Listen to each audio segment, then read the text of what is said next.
राधे राधे दोस्तों, जय श्री कृष्णा। आप सभी भक्तों का आज की कथा में हार्दिक स्वागत है। भगवान श्री कृष्ण और श्रीमती राधा रानी की कृपा सदैव आप पर और आपके समस्त परिवार पर बनी रहे। दोस्तों, आज आप सुनेंगे फागुन मास की कथा का 27वां अध्याय। भगवान श्री कृष्ण का ध्यान करके आज की पावन कथा का प्रारंभ करते हैं। नारद जी ने पूछा कि हे प्रभु, उत्तम ब्राह्मणों की पूजा करके तो सब लोग श्रेष्ठ गति प्राप्त करते हैं, किंतु जो उन्हें कष्ट पहुंचाते हैं उनकी क्या गति होती है। ब्रह्मा जी बोले, सुधा से संतप्त हुए उत्तम ब्राह्मणों का जो लोग अपनी शक्ति के अनुसार भक्ति पूर्वक सत्कार नहीं करते वे नरक में पड़ते हैं, और जो क्रोध पूर्वक कठोर शब्दों में ब्राह्मण की निंदा करके उसे द्वार से हटा देते हैं वे तो अत्यंत ही घोर महानरक में पड़ते हैं तथा नरक से निकलने पर कीड़े होते हैं और फिर उससे छूटने पर चांडाल योनि में जन्म लेते हैं। फिर रोगी एवं दरिद्र होकर भूख से पीड़ित होते हैं। अतः भूख से पीड़ित होकर घर पर आए हुए ब्राह्मण का कभी अपमान नहीं करना चाहिए। जो देवता ब्राह्मण और अग्नि के लिए नहीं दूंगा ऐसा वचन कहता है, वह 100 बार नीचे की योनियों में जन्म लेकर अंत में चांडाल होता है। जो लात उठाकर ब्राह्मण, गौ माता, पिता और गुरु को मारता है उसका रोरो नरक में वास तो निश्चित है, वहां से कभी उसका उद्धार नहीं होता। और यदि किसी पुण्यवश जन्म हो भी जाए तो वह पंगु होता है, साथ ही अत्यंत निषाद और ग्रस्त और दुख शोक से पीड़ित रहता है। इस प्रकार 3 जन्मों तक कष्ट भोगने के बाद ही उसका उद्धार होता है। जो पुरुष मुक्कों, तमाचे और कीलों से ब्राह्मण को मारता है वह 1 कल्प तक तापन और रोरो नरक में निवास करता है और पुनः जन्म लेने पर कुत्ता होता है। उसके बाद चांडाल योनि में जन्म लेकर दरिद्र और उदर सूल से पीड़ित होता है। माता पिता, ब्राह्मण, स्नातक, तपस्वी और गुरुजनों को क्रोध पूर्वक मारकर मनुष्य दीर्घ काल तक कुंभी पाक नरक में पड़ा रहता है। इसके बाद वह कीट योनि में जन्म लेता है। बेटा नारद, जो ब्राह्मणों के विरुद्ध कठोर वचन बोलता है उसके शरीर में 8 प्रकार के कोण होते हैं। खुजली, दांत, मंडल, काली कोण, सफेद कोण और तरुण कुष्ठ। इनमें काली कोण, सफेद कोण और अपना दारुण तरुण कुष्ठ यह 3 महाक माने गए हैं। जो जानबूझकर महापातक में प्रवृत्त होते हैं अथवा महान पुरुषों का संग करते हैं अवा अहित का आरण करते हैं, उनके सर में यह 3 प्रकार के कुष्ठ होते हैं। संसर्ग से अथवा परस्पर संबंध होने से मनुष्य में इस रोग का संक्रमण होता है, इसीलिए विवेकी पुरुष कोढ़ से दूर ही रहे। उसका स्पर्श हो जाने पर तुरंत ही स्नान कर ले। पतित कोढ़, चांडाल, गोभच्छी, रसोला स्त्री और भीलकार तत्कालहीन 4 जो ब्राह्मण की न्यायपार्क जीविका तथा उसके धन का अपहरण करते हैं वे अक्षय नरक में पड़ते हैं। चुगलखोर मनुष्य ब्राह्मणों की निंदा करता है, उसे देखकर या फिर स्पर्श करके वस्त्र सहित जल में गोता लगाना चाहिए। ब्राह्मण के धन का यदि कोई प्रेम से उपभोग कर ले तो भी वह उसकी 7 पीढ़ियों तक को जला डालता है, और जो पराक्रम पूर्वक छीन कर उसका उपभोग करता है वह तो 10 पीढ़ी पहले और 10 पीढ़ी पीछे तक के पुरुषों को नष्ट करता है। विष को विष नहीं कहते, ब्राह्मण का धनी विष कहलाता है। विष तो केवल उसके खाने वाले को ही मारता है, किंतु ब्राह्मण का धन पुत्र पौत्रों का भी नाश कर डालता है। जो मुहवश माता, ब्राह्मणी अथवा गुरु की स्त्री के साथ समागम करता है वह घोर रोरो नरक में पड़ता है, वहां से पुनः मनुष्य योनि में आना कठिन होता है। नारद जी ने पूछा, पिताजी, सभी ब्राह्मणों की हत्या से बराबर ही पाप लगता है अथवा किसी से कुछ अधिक या कम भी लगता है? और ब्रह्म हत्या का जो पाप बताया गया है वह किसी भी ब्राह्मण का वध करने पर अवश्य ही लागू होता है। ब्रह्म हत्यारा घोर नरक में पड़ता है। इस विषय में कुछ और भी कहना है, उसे भी सुनो। वेद शास्त्रों के ज्ञाता जितेंद्री एवं श्रोत्री ब्राह्मण की हत्या करने पर करोड़ों ब्राह्मणों के वध का दोष लगता है तथा वैष्णव ब्राह्मण को मारने पर उससे भी 10 गुना अधिक पाप लगता है।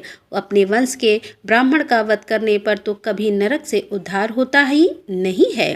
तीनों वेदों के ज्ञाता स्नातक की हत्या करने पर जो पाप लगता है उसकी कोई सीमा ही नहीं है। श्रोत्रिय, सदाचारी तथा तीर्थ स्नान और वेद मंत्र से पवित्र ब्राह्मण के वध से होने वाले पाप का भी कभी अंत नहीं होता। यदि किसी के द्वार पर अपनी बुराई होने पर ब्राह्मण स्वयं भी शोकवश प्राण त्याग दे तो वह बुराई करने वाला मनुष्य ब्रह्म हत्यारा ही समझा जाता है।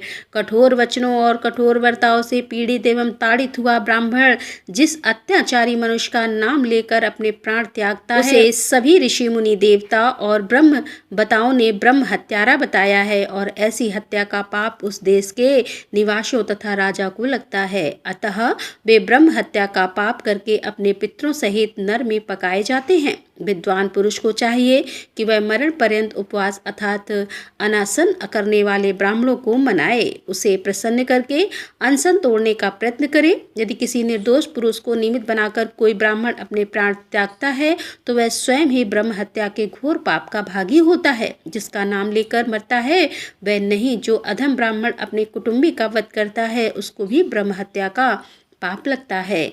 यदि कोई आतताई ब्राह्मण युद्ध के लिए अपने पास आ रहा हो और प्राण लेने की चेष्टा करता हो तो उसे अवश्य मार डाले, इससे वह ब्रह्म हत्या का भागी नहीं होता। जो घर में आग लगाता है, दूसरे को जहर देता है, धन चुरा लेता है, सोते हुए को मार डालता है तथा खेत और स्त्री का अपहरण करता है, वह आताई माने गए हैं। संसार में ब्राह्मण के समान दूसरा कोई पूजनीय नहीं है, वह जगत का गुरु है। ब्राह्मण को मारने का जो पाप होता है उससे बढ़कर दूसरा कोई पाप है ही नहीं। फिर नारद जी ने पूछा कि हे सुरश्रेष्ठ, आपसे दूर रहने वाले द्विज को किस वृत्ति का आश्रय लेकर जीवन निर्वाह करना चाहिए, इसका यथावत वर्णन कीजिए। ब्रह्मा जी ने कहा, बेटा, बिना मांगे मिली हुई भिक्षा उत्तम वृत्ति बताई गई है। उच्च वृत्ति उससे भी उत्तम है, वह सब प्रकार की वृत्तियों में श्रेष्ठ और कल्याणकारी है।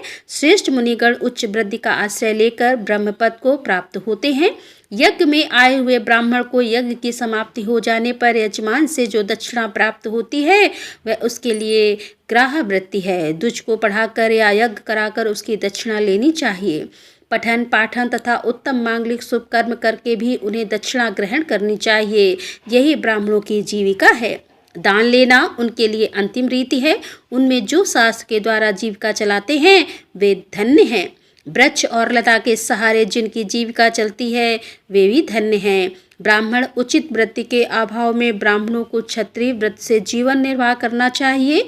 उस अवस्था में न्याययुक्त युद्ध का अवसर उपस्थित होने पर युद्ध करना उनका कर्तव्य है। उन्हें उत्तम वीर व्रत का आचरण करना चाहिए। ब्राह्मण क्षत्रिय व्रति के द्वारा राजा से जो धन प्राप्त करता है वह श्राद्ध और यज्ञ आदि में दान के लिए पवित्र माना गया है। उस ब्राह्मण को सदा पाप से दूर रहकर वेद और धनुर्वेद दोनों का अभ्यास करना चाहिए। जो ब्राह्मण न्यायोचित युद्ध में सम्मिलित होकर संग्राम में शत्रु का सामना करते हुए मारे जाते हैं वे वेद पाठियों और परम पद को प्राप्त होते हैं। धर्म युद्ध का जो पवित्र बर्ताव है उसका यथार्थ वर्णन सुनो। धर्म युद्ध करने वाले योद्धा सामने लड़ते हैं, कभी कायरता नहीं दिखाते तथा जो पीठ दिखा चुका हो, जिसके पास कोई हथियार न हो और जो युद्ध भूमि से भाग जा रहा हो, ऐसे शत्रु पर पीछे की ओर से प्रहार नहीं करते।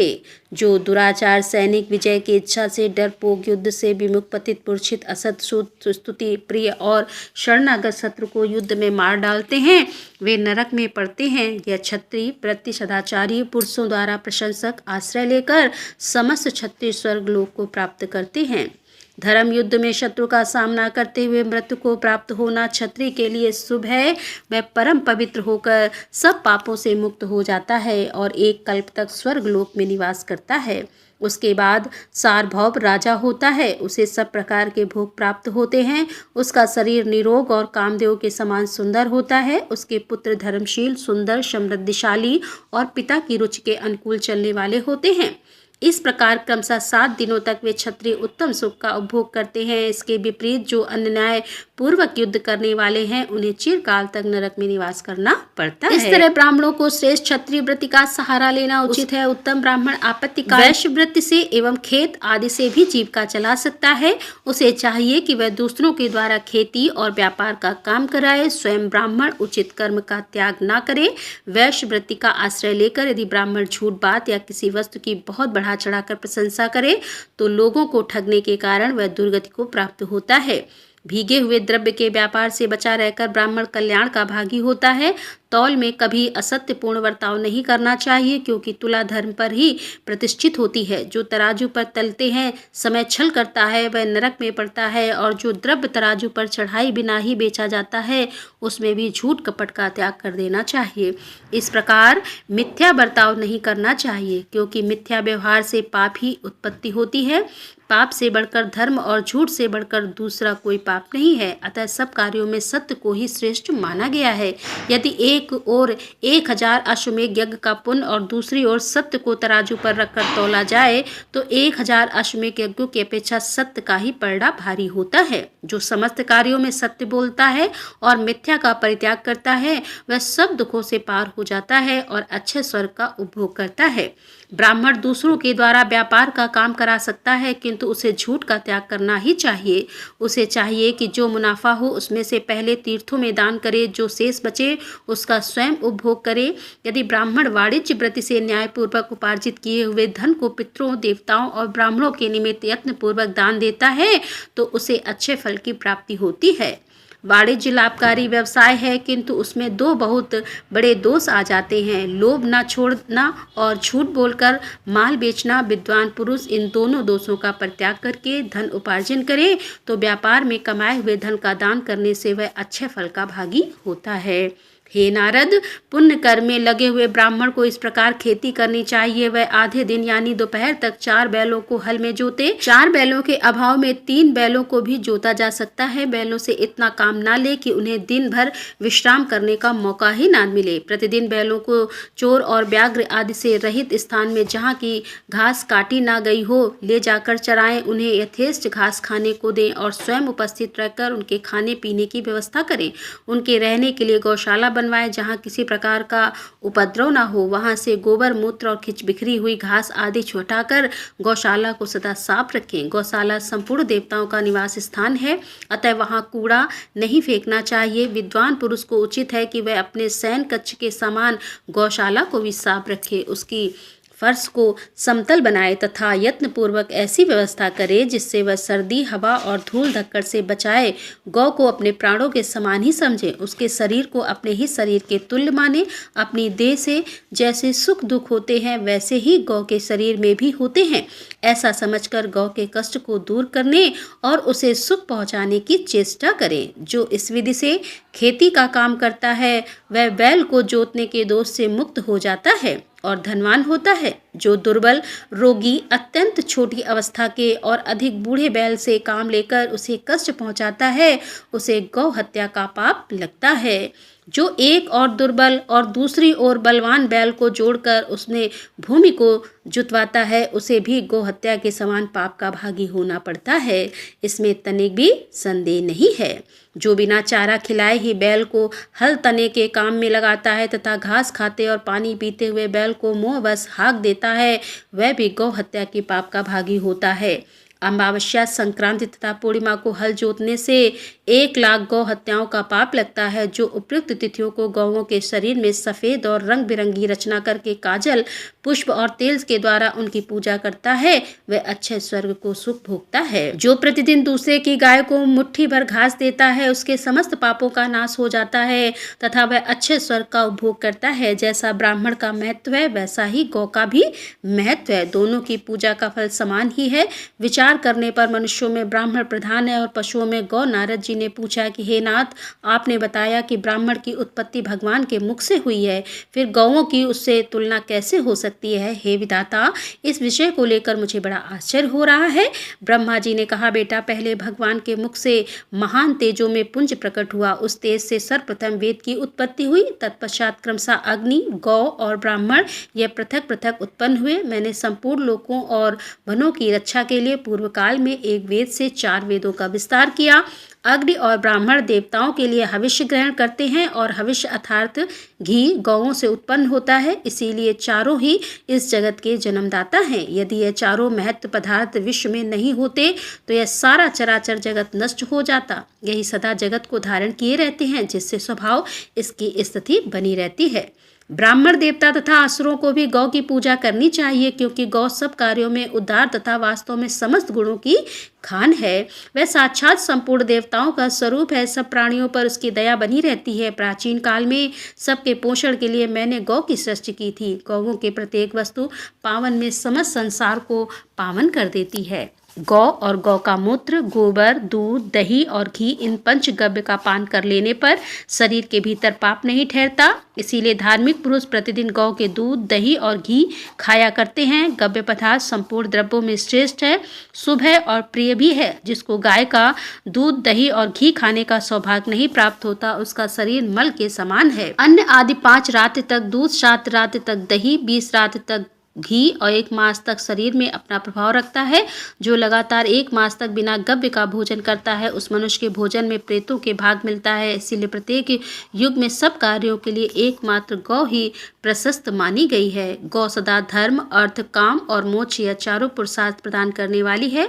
जो गौ की एक बार प्रदक्षिणा करके उसे प्रणाम करता है, वह सब पापों से मुक्त होकर अक्षर स्वर्ग का उपभोग करता है। जैसे देवताओं के आचार्य बृहस्पति जी वंदनीय हैं, जिस प्रकार भगवान लक्ष्मीपति सबके पूज्य हैं, उसी प्रकार गौ भी वंदनीय है और पूजनीय है।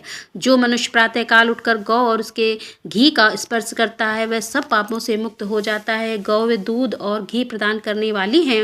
वे घृत की उत्पत्ति का स्थान और घी की उत्पत्ति में कारण हैं।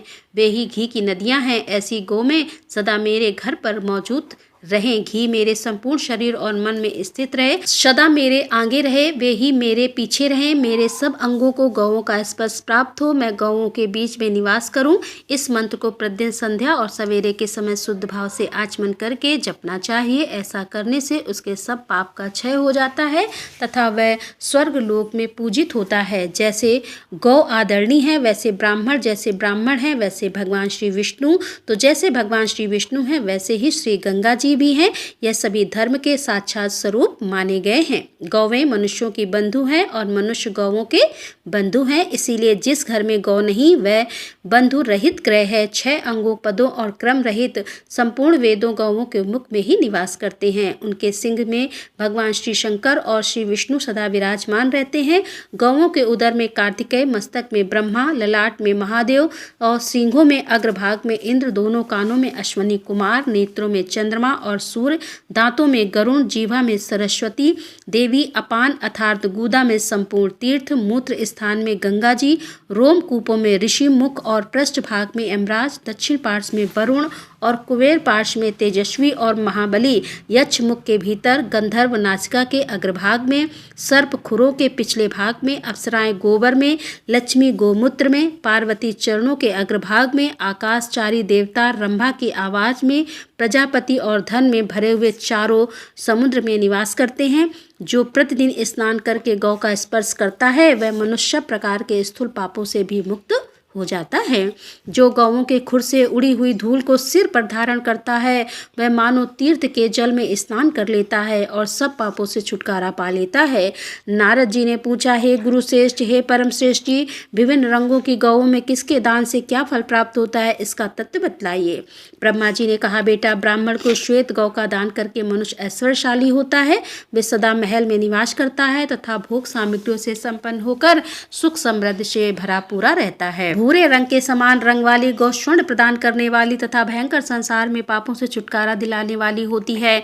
कपिला गौ का दान करने से अच्छे फल की प्राप्ति होती है। कृष्णा गौ का दान देकर मनुष्य सभी कष्ट में नहीं पड़ता। भूरे रंग की गौ संसार में दुर्लभ और गौर वर्ण की धेनु समूचे कुल को आनंद प्रदान करने वाली होती है। लाल नेत्रों वाली गौ रूप की इच्छा रखने वाले पुरुष को रूप प्रदान करती है। नीली गौ धना अभिलाषा पुरुष की कामना पूर्ण करती है। एक ही कपिला गौ का दान करके मनुष्य सारे पापों से मुक्त हो जाता है। बचपन, जवानी और बुढ़ापे में जो भी पाप किया गया है, क्रिया से, वचन से तथा मन से भी जो पाप बन गए हैं, उन सब का कपिला गाय के दान से क्षय हो जाता है और दाता पुरुष विष्णु रूप होकर बैकुंठ में निवास करता है।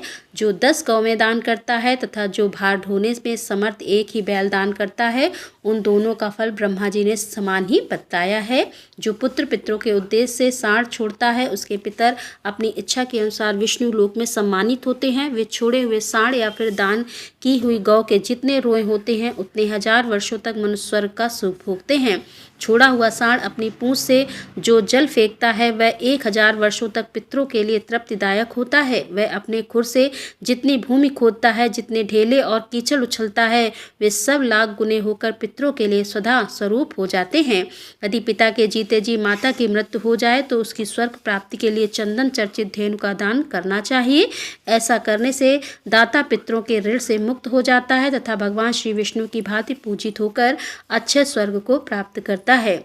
सब प्रकार के शुभ लक्षणों से युक्त प्रतिवर्ष बच्चा देने वाली नई दुधारू गाय पृथ्वी के समान मानी गई है। उसके दान से भूमि दान के समान फल प्राप्त होता है। उसे दान करने वाला मनुष्य इंद्र के तुल्य होता है और अपनी 100 पीढ़ियों का उद्धार कर देता है। जो गौ का हरण करके उसके बछड़े की मृत्यु का कारण बनता है वह महाप्रलय पर्यंत कीड़े से भरे हुए कुएं में ही पड़ा रहता है। गौओं का वध करके मनुष्य अपने पितरों के साथ घोर रो नरक में पड़ता है तथा उतने ही समय तक अपने पाप का दंड भोगता रहता है। जो इस पवित्र कथा को एक बार भी दूसरों को सुनाता है उसके सब पापों का नाश हो जाता है तथा वह देवताओं के साथ आनंद का उपभोग करता है। और जो इस परम पुण्य प्रसंग का श्रवण करता है 7 जन्मों के पापों से तत्काल ही मुक्त हो जाता है। राधे राधे। जय श्री कृष्णा। आज की पावन कथा का समापन करती हूँ। उम्मीद करती हूँ कि आज की कथा आपको ज़रूर पसंद आई होगी। तो अगर कथा पसंद आई हो तो वीडियो को लाइक ज़रूर किया कीजिए और कमेंट बॉक्स में राधे राधे भी ज़रूर लिखिए। और अगर संभव हो तो वीडियो को दूसरे भक्तों तक भी आप शेयर ज़रूर किया कीजिए। तो दोस्तों मिलते हैं इसके आगे की कथा लेकर। तब तक के लिए राधे राधे। जय श्री कृष्णा। हर हर महादेव। जय भोलेनाथ की।